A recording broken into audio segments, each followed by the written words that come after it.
Gracias. Buenos días, señor presidente. Ya se marcha.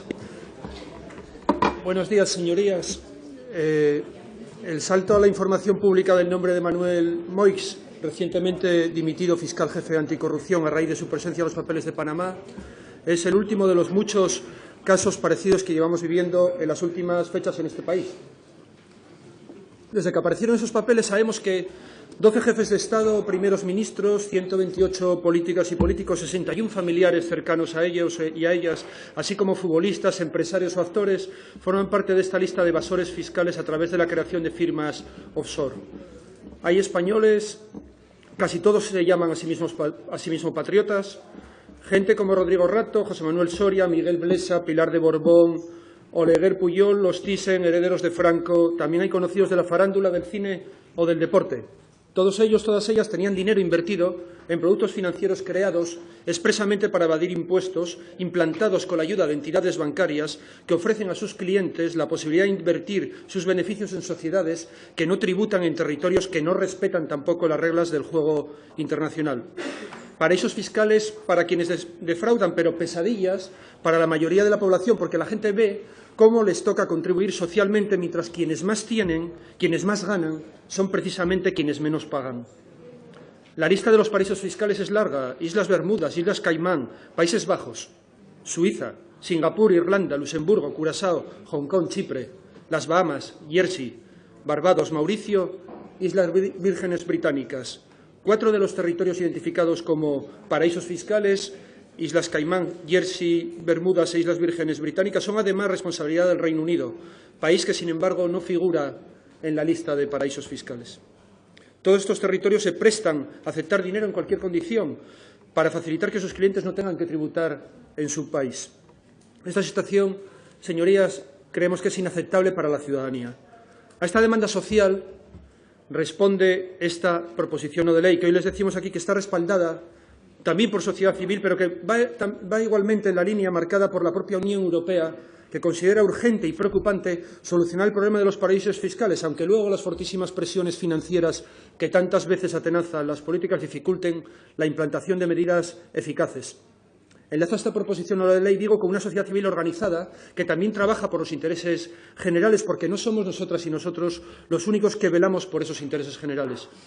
Hay mucha otra gente ahí fuera que se organiza y pelea cada día, con más o menos medios, con mayor o menor fortuna, para representar y defender los intereses de los más débiles y de la mayoría social frente a los privilegios de unos pocos, de unas pocas que se enriquecen mientras esquilman a los demás.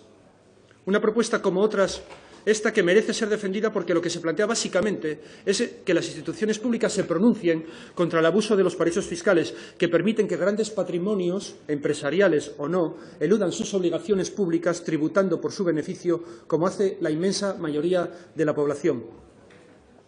Una propuesta esta que pide que se declare Asturias territorio libre de paraísos fiscales, porque esta Cámara opinamos que debe posicionarse claramente en favor de que todo el mundo cumpla con sus obligaciones públicas. Una propuesta que, en consecuencia, debería llevarnos a favorecer a las empresas que tienen conductas fiscales responsables en detrimento de las empresas que utilizan los paraísos fiscales para evadir o eludir impuestos.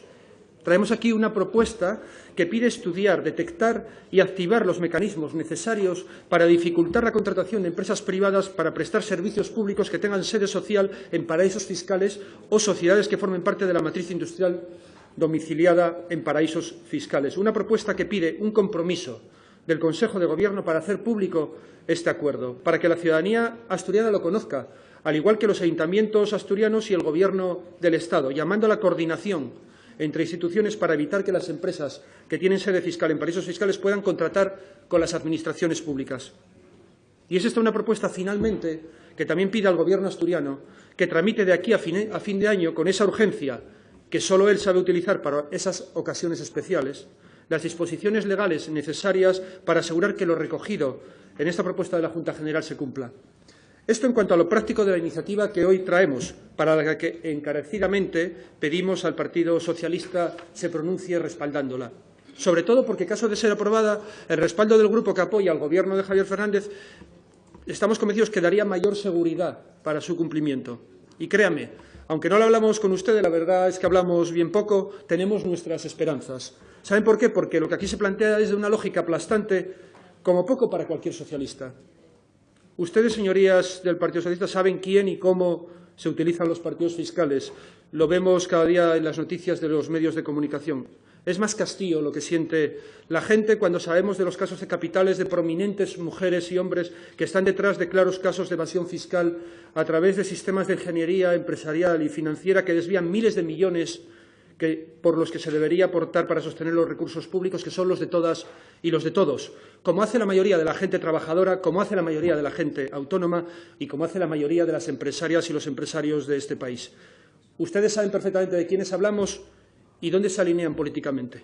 Lo que aquí planteamos, señorías, finalmente es tan sencillo como poner de nuestra parte, de parte de la Cámara Legislativa asturiana, de parte del Gobierno asturiano, un grano de arena para evitar que las grandes empresas que pudieran utilizar estos sistemas de ingeniería para eludir impuestos no saquen, además, beneficios de nuestros recursos públicos, que deben dirigirse a todas aquellas empresas que sí cumplen con sus obligaciones, como hace prácticamente todo el mundo, la mayoría social.